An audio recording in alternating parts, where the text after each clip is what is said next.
Hi there and welcome back to my channel. I recently went to Tokyo in Japan and oh my gosh, my first time in Japan did not disappoint.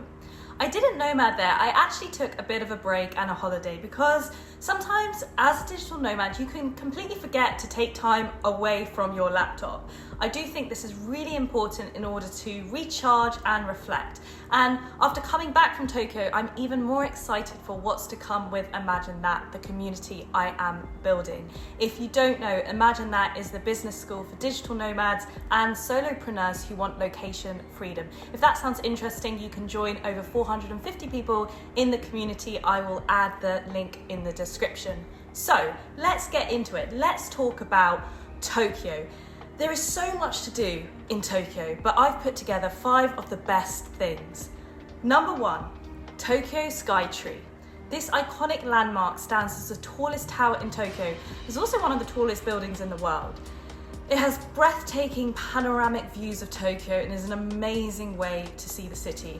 As you go up the observation decks, each level reveals a new perspective of the sprawling city below. And my top tip is to go just before sunset because then you get to see Tokyo in the day, Tokyo during sunset, and Tokyo at night. 3 experiences in one. It was amazing, incredible. Number 2, the Shibuya Crossing. Welcome to the heartbeat of Tokyo. Now, this is known to be one of the busiest pedestrian crossings in the world. It's a spectacle of crowds ebbing and flowing in the city, and it's great for anyone looking to immerse themselves in the energy of Tokyo's street culture. You can see these huge buildings with so much color and digital artwork and advertisements. Imagine New York Square squared. Yeah, what I found so interesting is this place was still relatively quiet and not as noisy as you would expect in such a place. And to be honest, I think that's testament to Japan as a whole, a culture which is known to be extremely quiet, polite, and clean. Which brings me nicely on to number 3, the Shinjuku National Garden, the 3rd attraction I recommend. Tokyo has some amazing green spaces despite being the biggest city in the world by population size. I escaped the urban hustle and found tranquility in this lush greenery of the garden. Visitors can stroll around these beautifully landscaped gardens. You can admire these traditional Japanese architecture buildings and even enjoy a picnic by one of the water areas. Now, top tip, I recommend you spend the whole day there. A few hours was not enough time, and I remember it was closing at 6 p.m. sharp and I was 30 minutes late to leave. I was one of the last to leave the garden. Luckily, they did not lock the gates. But top tip, make sure you go there earlier than I did. You can do a complete full day there. By the way, if you're liking this video, do like and subscribe. I would really appreciate it. And it means I can reach more people like you interested in Tokyo. Number 4, the Golden Guy and Omide Yokocho. I don't know if I'm saying that right, but hopefully I am. This is textbook Tokyo, and although quite touristy, definitely a must-see and like nothing else you will have experienced.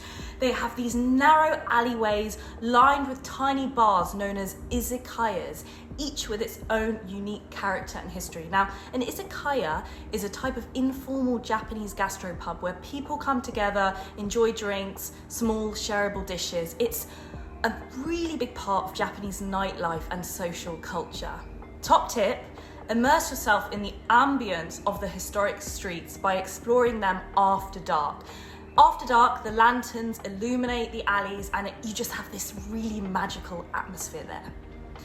Number 5, Teamlab Borderless. Now, this is an incredible artwork experience. You get to step into a world where art and technology collide. And they have a few of these. They have Teamlab Planets, Teamlab Borderless, and it's basically an immersive art experience that really pushes the boundaries of creativity. It allows you to become part of the artwork itself.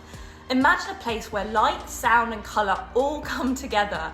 Now, I really don't want to give too much away and spoil it, but nowhere have I ever been in a room filled with water and reflective, colorful digital fish dancing around me. It was a magical experience and parts of it were very, very moving. Now, top tip for that is book the earliest slot or the latest slot if you want to avoid the crowds. I also recommend you book at least 2 or 3 weeks in advance because the tickets sell out very quickly. So those are my top 5 things to do in Tokyo. Of course, there are other things you can do that I didn't mention. There is so much going on in the city. You can go to a robot cafe. You can see the famous Sensoji temple. You can, of course, experience the Tokyo nightlife and the clubs and everything going on. You can visit more of the beautiful parks there. You can see the Tokyo Tower. Oh my gosh. And of course, you can enjoy the Japanese food. Honestly, it was such an incredible experience. Although it was a huge city, it was very easy to get around thanks to the metro system. Everyone there was so polite, respectful. I loved the Japanese culture, and I even made friends with some of the locals too. I found it an eye-opening, inspiring, and personally transformative place to visit. I would hugely recommend Tokyo. I will definitely be going back, and I hope if you go, you enjoy it too. So if you like this video, do comment below. And if you've been to Tokyo and there's anything else that you would recommend, you can also comment too. So I hope that was helpful, and I'll see you here next time.